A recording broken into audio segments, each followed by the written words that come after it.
हरे कृष्णा। भीमसेन ने बिना किसी व्यग्रता के तुरंत ही कुरुराज दुर्योधन की छाती में गहरी चोट पहुंचाई। दुर्योधन की छाती पर एक मणि शोभा पाती थी जो स्वर्णमय सूत्र में पिरोई हुई थी। वह भीमसेन के बाणों से आच्छादित होकर वैसे ही शोभा पाने लगी जैसे आकाश में ग्रहों से घिरे हुए सूर्य सुशोभित होते हैं। भीमसेन के बाणों से पीड़ित होकर आपका तेजस्वी पुत्र उनके द्वारा किए गए आघातों को उसी प्रकार नहीं सह सका जैसे मतवाला हाथी ताली की आवाज नहीं सह सकता। महाराज, तदंतर पत्थर पर रगड़कर तेज किए हुए स्वर्ण पंख युक्त बाणों द्वारा क्रोध में भरे हुए दुर्योधन ने भीमसेन को बींध डाला और पांडव सेना को भयभीत करने लगा। उस सम्रांगण में परस्पर युद्ध करके अत्यंत शक्त विक्षिप्त हुए आपके दोनों महाबली पुत्र दुर्योधन और भीमसेन देवताओं के समान शोभा पाने लगे। शत्रुवीरों का नाश करने वाले सुभद्रा कुमार अभिमन्यु ने नरश्रेष्ठ चित्रसेन को 10 और पुरुमित्र को 7 बाणों से बींध डाला। युद्ध में इंद्र के समान पराक्रमी वीर अभिमन्यु ने सत्यव्रत को 70 बाणों से घायल करके रणांगण में नृत्य सा करते हुए हम सब लोगों को अत्यंत पीड़ित कर दिया। तब चित्रसेन ने 10, सत्यव्रत ने 9 और पुरुमित्र ने 7 बाण मारकर अभिमन्यु को घायल किया। उन दोनों के द्वारा घायल होकर अपने शरीर से रक्त बहाते हुए महान शत्रु विकारक महान और विचित्र धनुष को काट डालने वाले अभिमन्यु का धनुष भी उन्होंने काट दिया। साथ ही चित्रसेन ने कवच को भी विदीर्ण करके छाती में बाण मारा। तदंतर आपके वीर एवं महारथी राजकुमार युद्ध में एकत्र हो अभिमन्यु को सभी मिलकर तीखे बाणों से बेंधने लगे, परंतु उत्तम अस्त्रों के ज्ञाता अभिमन्यु ने अपने पैने बाणों द्वारा उन सबको घायल कर दिया। जैसे वन में लगी हुई प्रचंड आग तृण समूह को अनायास ही जलाकर भस्म कर डालती है, उसी प्रकार अभिमन्यु उस सम्रांगण में कौरव सेना को दग्ध कर रहा था। उसके इस महान कर्म को देखकर आपके पुत्रों ने उसे सब ओर से घेर लिया। महाराज, आपकी सेना का संहार करता हुआ सुभद्रा कुमार अभिमन्यु ग्रीष्म ऋतु में प्रज्वलित हुई प्रचंड अग्नि से भी बढ़कर शोभा पा रहा था। प्रजानाथ, उसका वह पराक्रम देखकर आपका पौत्र लक्ष्मण तुरंत ही युद्ध में सुभद्रा कुमार का सामना करने के लिए आ पहुंचा। तब क्रोध में भरे हुए अभिमन्यु ने उत्तम लक्षणों से युक्त लक्ष्मण को 6 और उसके सारथी को 3 तीखे बाणों से बींध डाला। राजन, इसी प्रकार लक्ष्मण ने भी सुभद्रा कुमार को अपने तीखे बाणों से घायल कर दिया। महाराज, वह अद्भुत सी बात हुई थी। यह देख महाबली सुभद्रा कुमार ने लक्ष्मण के चारों घोड़ों को और सारथी को मारकर तीखे बाणों द्वारा उस पर भी आक्रमण किया। शत्रु वीरों का नाश करने वाले लक्ष्मण ने उस अश्वहीन रथ पर खड़े खड़े ही क्रोध में भरकर अभिमन्यु के रथी की और एक शक्ति चलाई। उस भयंकर एवं दुर्जय सर्पणी के समान शक्ति को सहसा अपनी ओर आते देख अभिमन्यु ने तीखे बाणों द्वारा उसके टुकड़े टुकड़े कर डाले। तब कृपाचार्य सब सैनिकों के देखते देखते लक्ष्मण को अपने रथ पर बिठाकर युद्ध भूमि से अन्यंत्र कहीं हटाकर ले गए। तदंतर उस महाभयंकर संघर्ष में सब योद्धा विपक्षी को मारने की इच्छा रखकर एक दूसरे के वध के लिए परस्पर टूट पड़े। आपके और पांडव पक्ष के महान धनुर्धर महारथी वीर सम्रांगण में प्राणों की आहुति देते हुए एक दूसरे को मार रहे थे। कवच और रथ से रहित हो धनुष कट जाने पर अपने बाल खोले हुए कितने ही संजय वीर कौरवों के साथ केवल भुजाओं द्वारा मल्ल युद्ध कर रहे थे।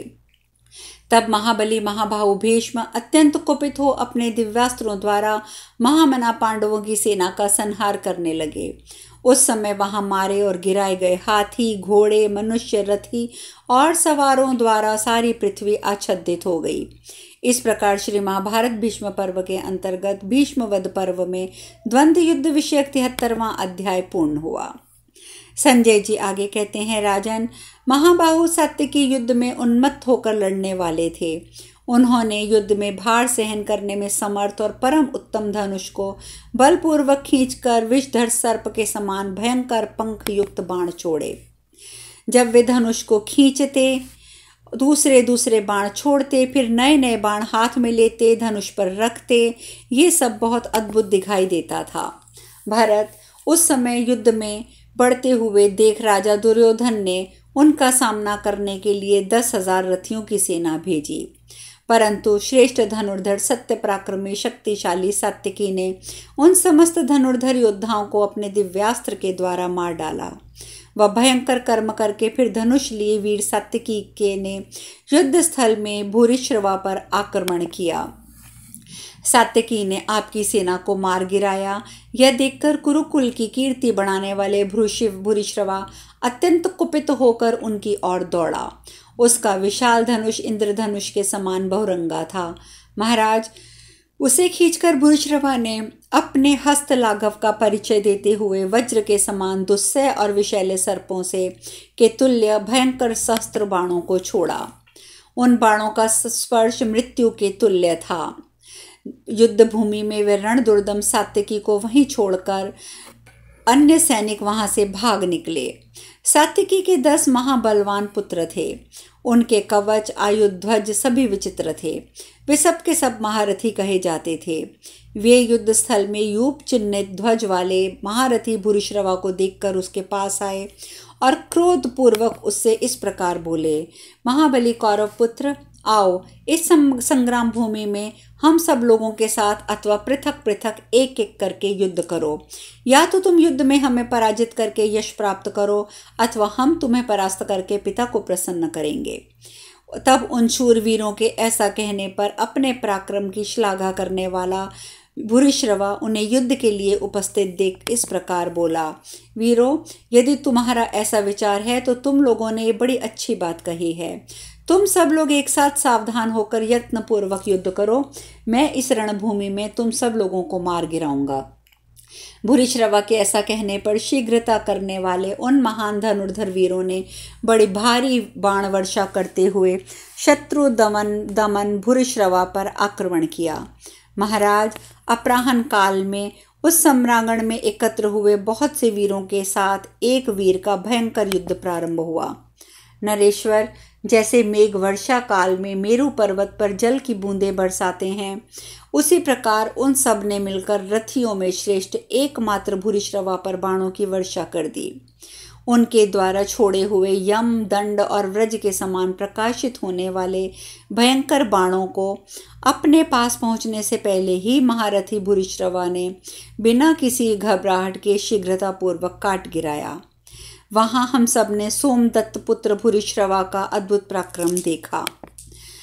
उन 10 महारथियों ने वहां बाणों की वर्षा करके भूरिश्रवा को चारों ओर से घेर कर उसे मार डालने की तैयारी की। भरतवंशी नरेश उस समय क्रोध में भरे हुए भूरिश्रवा ने उन महारथियों के साथ युद्ध करते हुए समर भूमि में उनके धनुष काट डाले। भरत श्रेष्ठ, इनके धनुष कट जाने पर झुकी हुई गांठ वाले बाणों से भूरिश्रवा ने उनके मस्तक पर भी समरभूमि काट गिराए। वे 10 वीर व्रज के मारे हुए वृक्षों की भांति रणभूमि में गिर पड़े। उन महाबली पुत्रों को संग्राम में मारा गया देख सात्यकी ने गर्जना करते हुए भूरिश्रवा पर आक्रमण किया। वे दोनों महाबली सम्रांगण में अपने रथ के द्वारा दूसरे के रथ को पीड़ा देने लगे। उन्होंने आपस में एक दूसरे के रथ को और घोड़ों को नष्ट कर दिया।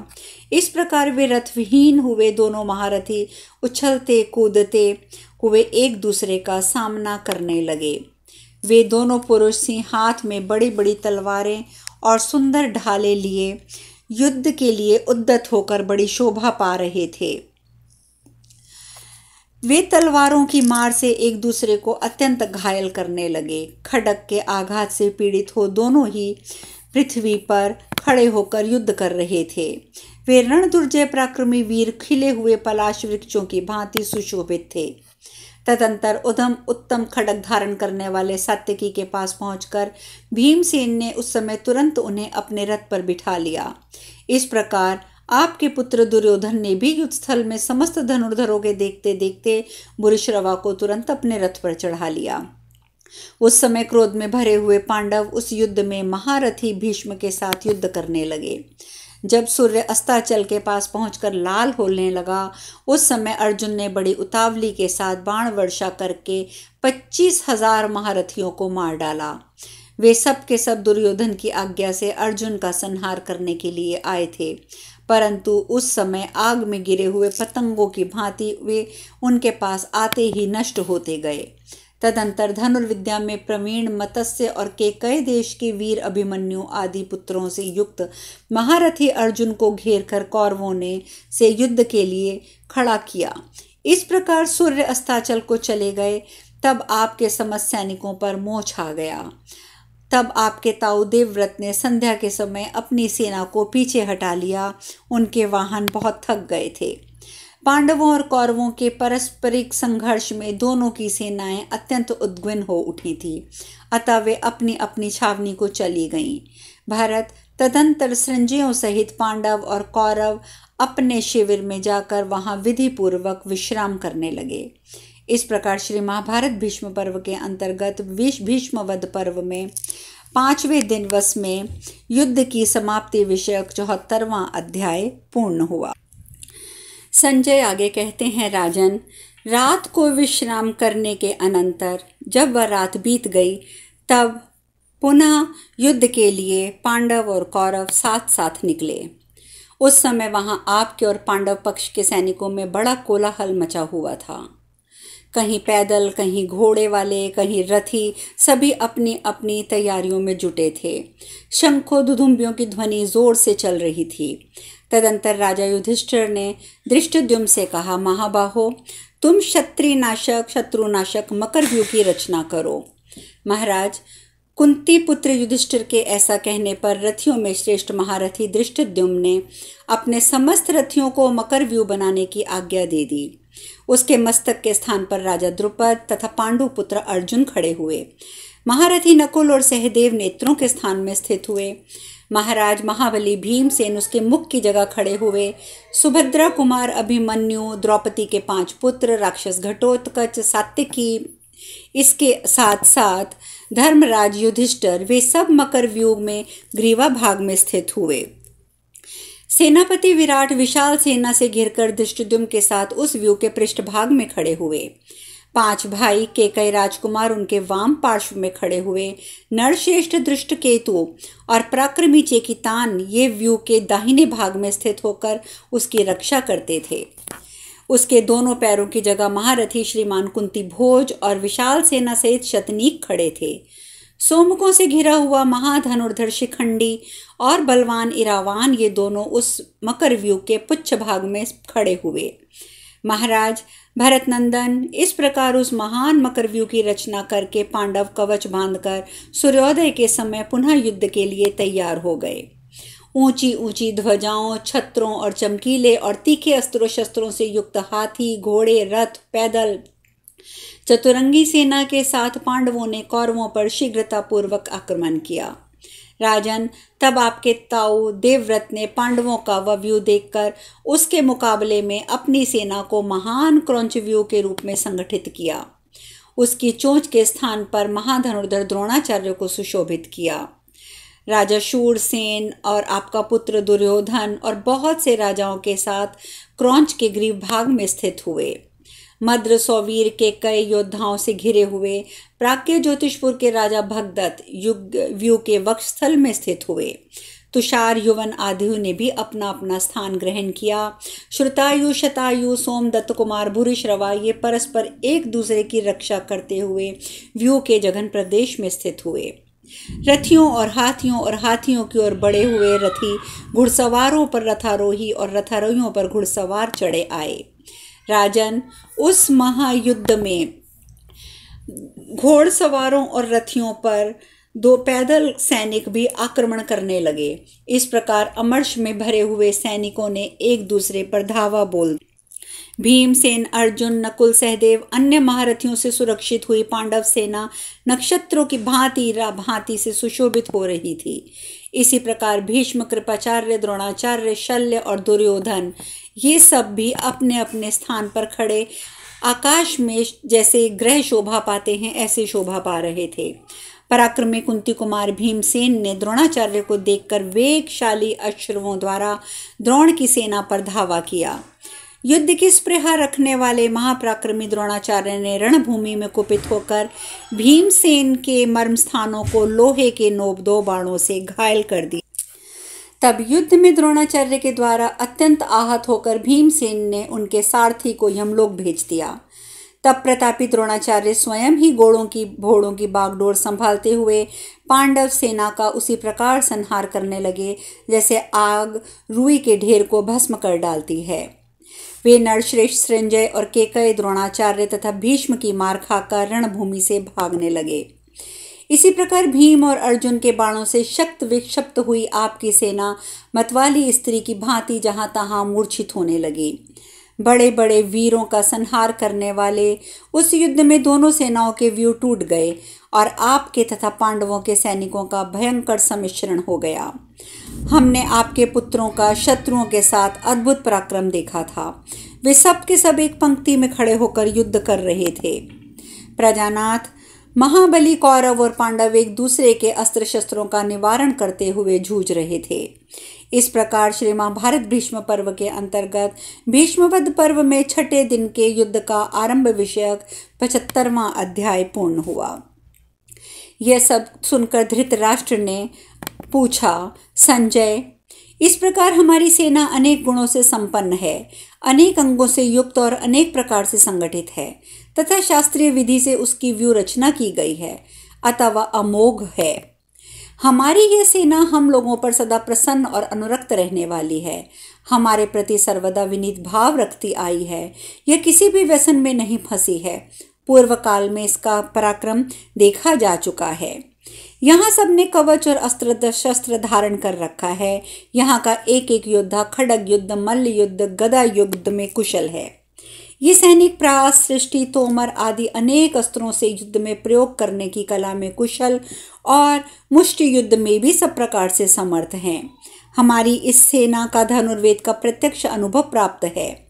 इसके सैनिकों में व्यायाम से भी अधिक परिश्रम किया गया है। ये शस्त्रगण भी अपने पास रखते हैं। अब शेष कथा कल। हरे कृष्णा।